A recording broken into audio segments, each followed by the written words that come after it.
action and locked together with 6 race wins apiece. But it's the whiz kid Craig Lowndes who's been doing most of the winning.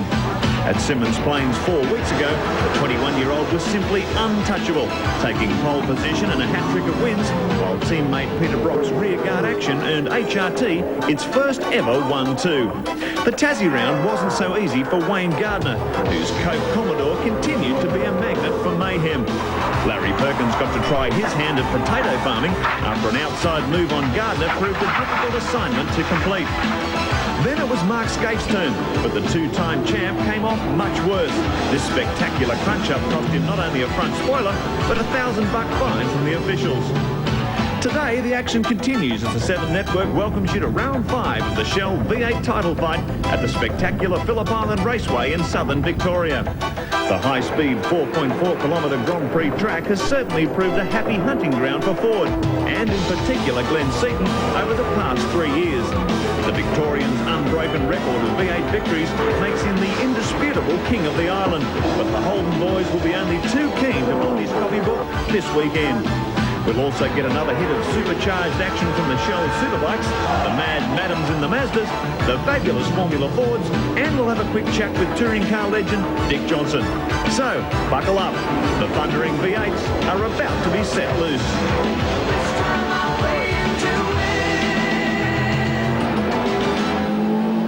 Yes, hello and welcome to Phillip Island. It's hardly your island in the sun for this 5th round of the Shell Series.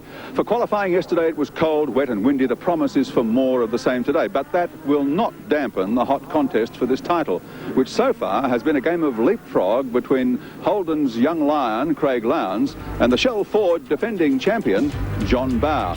They've won 11 out of 12 races between them, with Lowndes ahead on points at the moment. Glenn Seaton, in fact, the only other driver to salute so far this season, and he is right in the thick of it again today. But it was Lowndes' veteran teammate, Peter Brock, who stole the glory in qualifying yesterday. And as always, half the battle is tyres. Now, different brands work better at different circuits. And if the sun is going to shine at all here at Phillip Island today, the odds are it's going to shine on somebody shod with Bridgestone. And that's confidence with a capital B, Andy Raymond. Yes, Gary, a capital B, and B stands for Brock in this instance. There's been 6 V8 races here at Phillip Island.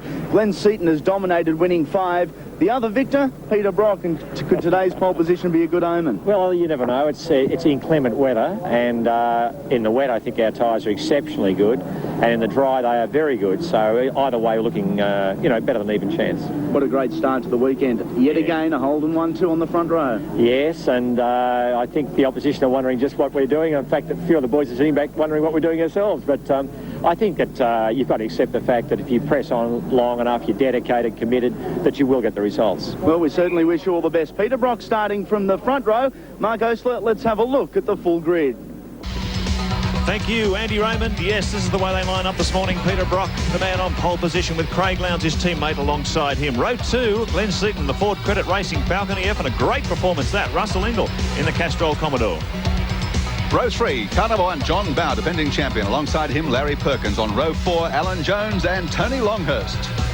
Out of row 5, Wayne Gardner in the Coca-Cola Commodore, and Paul Romano, the second of the pack leader Fords, alongside him. Row 6, Stephen Richards in the Valvoline Cummins Commodore, and Mark Scaife in the Gibson Seeger VR. 7th row of the grid, car 46, John Faulkner. Car 52, Stephen Ellery. And on row 8, car 17, Dick Johnson, way back there alongside Max Dumsney. And final row of the grid, Greg Crick in the Alcare Commodore, and the final spot, Mark Larkham in the Mitre 10 Ford. Less than 10 seconds away to the start. Round 5, Heat 1 of the Shell Australian Touring Car Championship for Phillip Island. Peter Brock, our pole man. Craig Lowndes alongside him. Seen Lowndes make some demon starts at Symmons Plains, and he's done it again. Brock's bogged down. He's been swamped by Ingall off the start line as they come down toward turn 1. There's Lowndes, an absolute blinder. Just got the jump on Brock. Leads them through turn 1. I think that's Ingall up in second position. A great start off the second row. Glenn Seaton in behind the Ford Credit Ford. There's Perkins going really wide. 2 wheels off on the grass. Manages to pull it back onto the blacktop. Oh, there's a bit of a tap there too. Bit of contact between Perkins and Seaton. There's cars going everywhere. Seaton off into the mud. See if he can keep the engine going. That'll be a great disappointment for him. Qualified very strongly, looking for a very strong run here. He's got the engine going. He's getting back into it. He's right to the back of the pack. Well, that was like Seaton on ice, just skating right off the track there, thanks to... Oh, look, there's action aplenty. There goes Wayne Gardner in the number 4 Coke car. He actually went off into the inside. Oh, look at this. Another attack from Ingle right up beside Peter Brock. Not quite enough muscle there or grip to get inside the 05 car. So Ingle absolutely on fire in this opening couple of kilometres of this first heat. There's Scaife up behind Perkins. Longhurst, a good start from him too. First in the Shell forwards. Then a big pack of privateers. Action aplenty in those opening 3 quarters of Phillip Island. Pack leader Ford follows him too. Let's look at this replay again. You can see Perkins, bang, little tap on the back of the seat. He goes around and everyone's ducking for cover behind him. Scaife, Longhurst looking around, and Gardner's gone around too. Didn't see whether he's tapped or whether he lost it, trying to avoid the accident. But Seaton, fortunately without damage, but that's dropped him right to the back of the pack. And there's, oh, look at that, sideways under power. 550 horsepower trying to get to the tarmac through these tyres. Very slippery conditions at Phillip Island. And look at Ingle. He's really got a great race set up here in this opening lap. Very quick. Climbing right on the back of Peter Brock's Commodore that first time around. Bit of fisticuffs through Honda corner. Settles back into 3rd position. So as they come across the start-finish line for the first time, it's Lowndes ahead of Brock. Ingle in 3rd position. They come over the rise. There's Perkins, Scaife, Longhurst, Bow, Alan Jones, Faulkner up into 9th position, and Stephen Richards in 10th. And Mark Scaife's made a sensational start. He's just in the front of this group here on screen, and 12th on the grid, up to 5th on the first lap. That's a fantastic job in that melee with Glenn. I think he probably had a very good run through there to pick up that position. Well, you can see how they're struggling with these cars. 1,350 kilograms. They're big, heavy, powerful monsters. And look at Bow. Has a look up the inside of Tony Longhurst as they come down toward Honda corner. Beautiful overtaking manoeuvre there by the reigning champion. He's right up behind Scaife too. Very close under brakes. Meanwhile, his teammate, Dick Johnson, he has had an absolute shocker this weekend. That will make him a grumpier old man. He has had a dreadful practice session. Look at Tony Longhurst. Big biff in the back of the Castrol Falcon, looking fast and competitive here, but John Bow had the measure of him that time through. Bow now up behind Mark Scaife. There's his teammate Dick Johnson into the pits, and the shutter comes down once again on an ATCC race for Dickie Johnson. Big disappointment there. Look at Scaife under fire from the reigning champ. The Shell number 1 Falcon right up behind him as they come out of Severia up toward Lukey Heights. Bow on the outside, Scaife on the inside. Come up over the rise. He's more than halfway into them, but they come over the top of the hill. Longhurst in there too. And the first of the pack leader Falcons leading now. Bow on the inside, perfectly placed.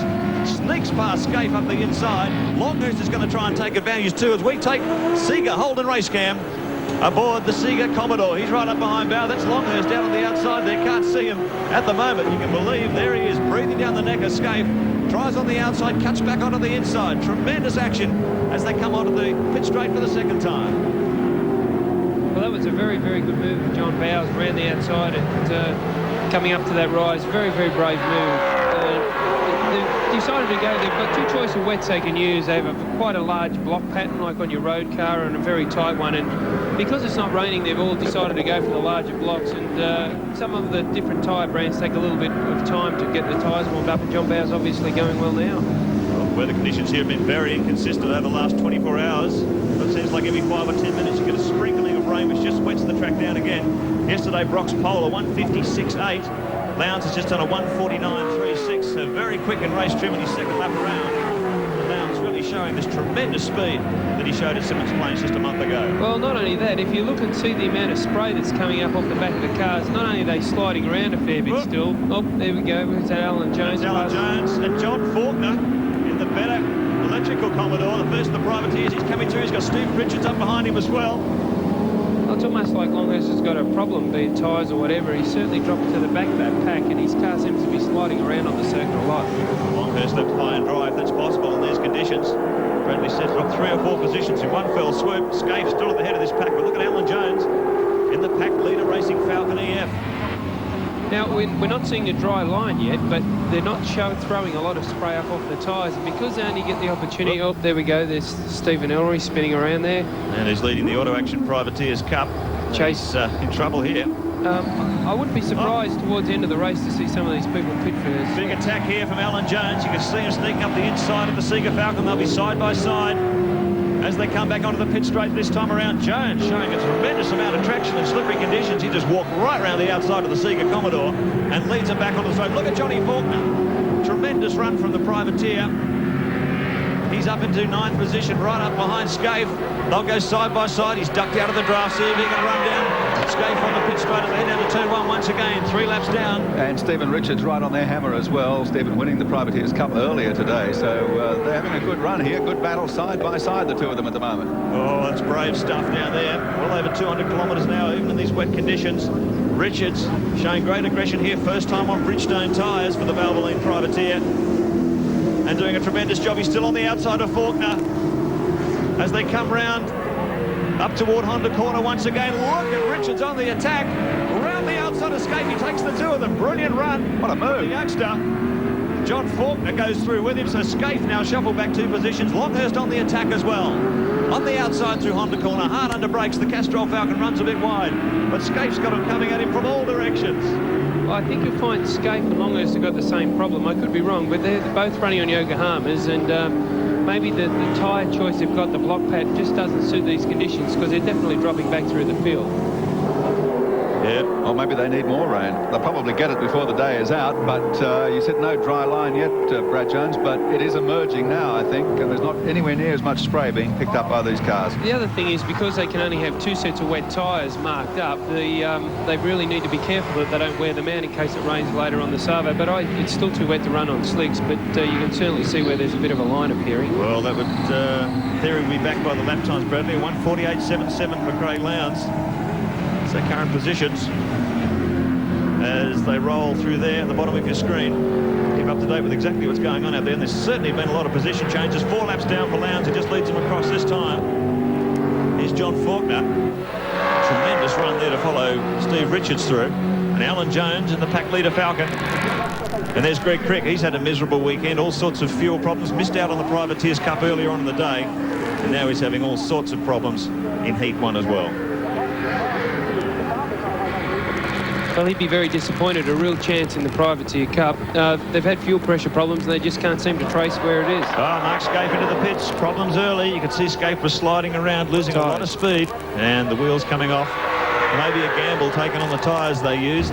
Well, there's not too much of a sense of urgency there, so maybe he's just not going to run again in this tyres, yep, tyres off. More wets on. Keep in mind they've eliminated the opportunity to use intermediate tyres this year.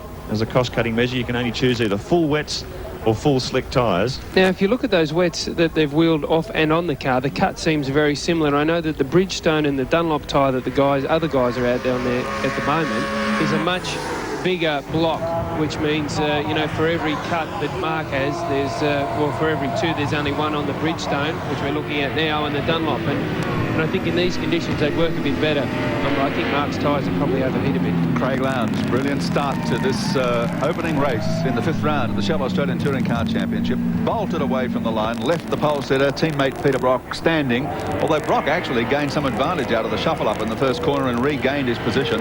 Now running second on the road to Craig Lowndes. Pretty extraordinary sort of speed from this youngster.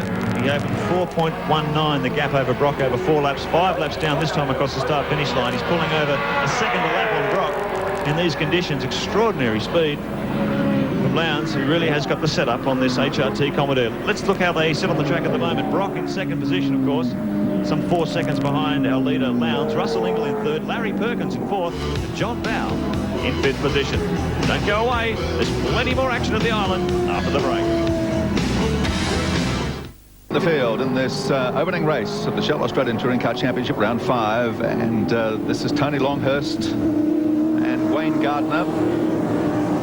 And Gardner would be very disappointed. He's lapping a second quicker than anyone else on the circuit at the moment, and unfortunately got mixed up in that spin at Glen Seaton's early in the race on the first lap, and but he's certainly making up for it now. Charged his way back up to 11th place or 12th place at the moment.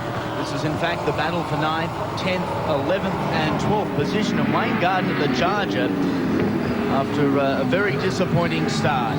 Car 201, Paul Romano, pack leader racing. Romano qualified well, Brad Jones, here at Phillip Island, qualified 10th, and a game was involved early. A little taily is the pack leader Falcon. Alan Jones a little further towards the pointy end of the field. He's just moved up into 5th. You see Longhurst is using a funny line there, and you'd think that he's overshooting the corners. He's actually searching out the water on the circuit. He's looking for, you notice him down the inside there where no one else is running, because he's trying to keep his tyres cool, so they'll still retain grip to go around the corners. So that explains why he's having a funny line. It sort of explains why Scaife had to stop. Glenn Seaton picking up one place there as he overtook Longhurst, one of many places that he dropped on the first corner when he got a tap from Larry Perkins and spun off, qualified 3rd position on the grid, and is now back in 9th position, Glenn Seaton. So it's been not a bad recovery, but boy, what a lot of ground to have to make up. Certainly is looking. The Russell Ingall car, we're riding with Larry Perkins on 7 Sport Race Cam. The scenes here at Phillip Island are wet ones. Actually, no rain falling at the moment. You can still see the wipers on in the Perkins car simply from the spray. He moves up on the inside of Ingall. Driving. Yeah, not much chance of running into the boss, is there? Well, that puts Larry up into 3rd place behind Lowndes and Peter Brock. Ingall now 4th, and John Bowe, defending champion, in 5th position.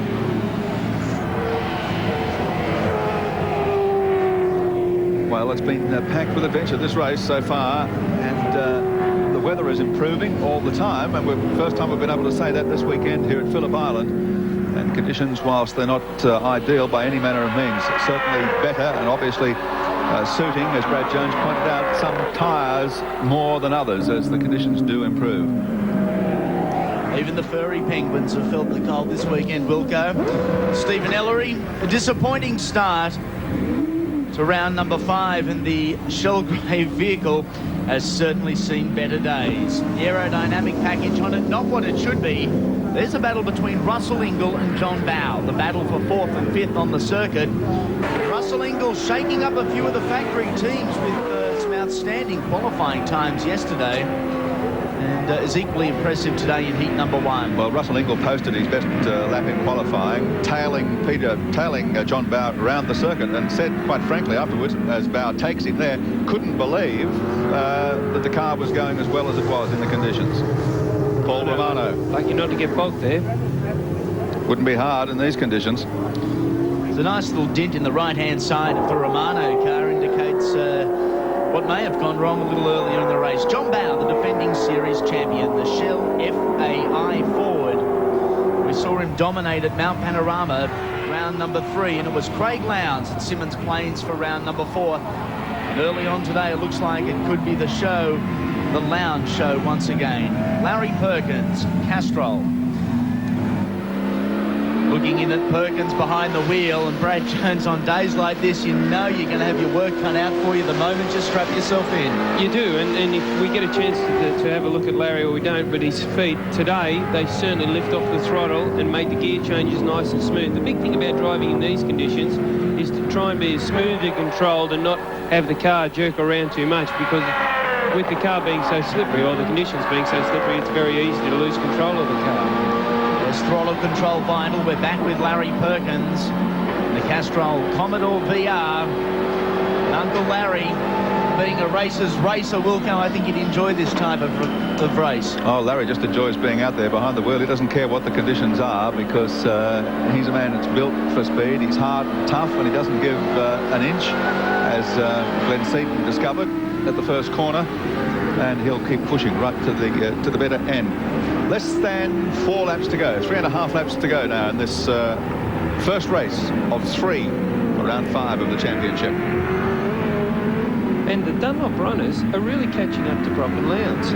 Larry is right on Brock, as we can see here, and they're closing in on Lowndes. I wouldn't be surprised for he and Bowe to slip by within the next lap and head off after our race leader. And this really comes down to tyres. I mean, the Dunlops, obviously, in these conditions, which are drying, are working better than the Bridgestone. The Bridgestone's probably got a little bit hot, and it's walking around a bit. Oh, and Larry, gee whiz, I tell you, very lucky to keep that car on the circuit there. That's a fast part of the circuit. He did a good job just to ease the car gently back onto the road.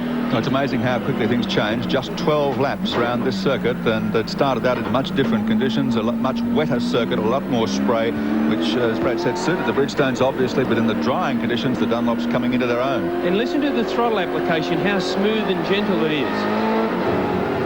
it's you know, it's just the way you have to drive the cars in these conditions. This is the battle for 2 and 3. Peter Brock, who was the pole sitter here yesterday, has got Larry Perkins and John Bowe right in arrears. Top 10 placings coming across the bottom of your screen. Keep you up to date with just where the leading runners are. Brock at the moment looking comfortable in position number 2. We saw Perkins with that little excursion off the circuit last lap around. And Peter Perfect doing what he has to at the moment. The mobile HRT Commodore, and Perkins is closing. So too is John Bowe. He is right on the hammer. We can have a three-way dance to the checkered flag. This one far from over. Lowndes well and truly out in front. This one promises to be a great one. When will Perkins jump? Well, he'll be trying everywhere he can. The Dunlop runners are a second faster than the Bridgestone guys, and Brock just went up on the curb there and couldn't get on the throttle and allowed Larry pass. So Larry will be pressing off after Craig at the moment. There's 3 laps to go. There's not that much time between them, bit over a second and a half, 2 seconds. So you can look at the distance he's put on Brock already. They're certainly, you know, this is a tyre war, and at the moment the Dunlops are the ones to be on. And it's John Bowe doing the pressing on Peter Brock now, because Bowe, of course, on Dunlops as well.